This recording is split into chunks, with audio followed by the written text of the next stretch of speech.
Hi guys, అందరికీ నమస్కారం. ఏ director అయినా, ఏ మ్యూజిక్ డైరెక్టర్ అయినా best of sound quality, best of visual quality ఇవ్వడానికి కష్టపడతారు. అలాంటి సందర్భాల్లో ఒకసారి సినిమా పోస్ట్పోన్ అవుతుంది. అది సర్వసాధారణం, మీకు తెలియదు కాదు. కానీ మా సినిమా ప్రీపోన్ అయింది. అంటే డిస్ట్రిబ్యూటర్లు, ఎగ్జిబిటర్లు అందరూ కాల్ చేసి ఈసారి ఉగాది తెలుగు సినిమాతో స్టార్ట్ చేద్దాం సార్, చాలా మంచి డేట్ అని చెప్పారు. అంటే ఈ ఒక్కొక్కసారి కొన్ని సీజన్స్, కొన్ని డేట్స్ ఎలా ఉంటాయంటే, సంక్రాంతి కావచ్చు, సమ్మర్ కావచ్చు, అది ఎలా ఉంటుందంటే ఆ date can accommodate more than 2 films. అంటే ఆ డేట్ ఒక 2-3 సినిమాలకి స్పేస్ ఉంటుంది. దాంతో మేము ప్రొడ్యూసర్లు చెప్పగానే ఈ ప్రెషర్, ఈ టెన్షన్ తీసుకోవడానికి మేము రెడీ అయిపోయాము. సో తమన్ 4:30 వరకు, నిన్న మార్నింగ్ 4:30 వరకు పనిచేసి మళ్ళీ 9 o'clock స్టూడియోకి వచ్చాడు. అసలు ఎప్పుడు వెళ్ళాడు, ఎప్పుడు పడుకున్నాడు, ఎప్పుడు లేస్తున్నాడు కూడా తెలియట్లేదు.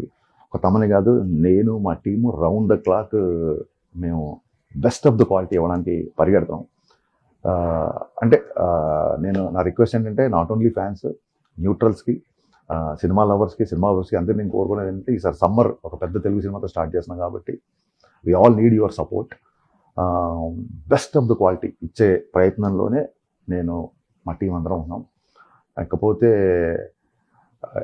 ఈ సినిమా సంబంధించిన దాన్ని ఏమంటారు, అప్డేట్స్ కానీ, లేకపోతే మీ ఎక్సైట్మెంట్, ఇవన్నీ నేను చూస్తున్నాను. డెఫినెట్గా మీరు అనుకున్న అన్ని అప్డేట్స్ వస్తాయి. మీరు అడిగిన అన్నీ నేను ఇచ్చే ప్రయత్నంలో ఉన్నాను. కాకపోతే ఈ టైంలో నాకు మీ అందరి సపోర్ట్ కావాలి. నేను మళ్ళీ చెప్తున్నాను, మొత్తం తెలుగు ప్రేక్షకులు అందరం కలిసి సమ్మర్కి తెలుగు సినిమాతో స్టార్ట్ చేస్తున్నాం కాబట్టి I need all your support అండి. So let's experience the best of cinema on March 19th. కుమేద్దాం.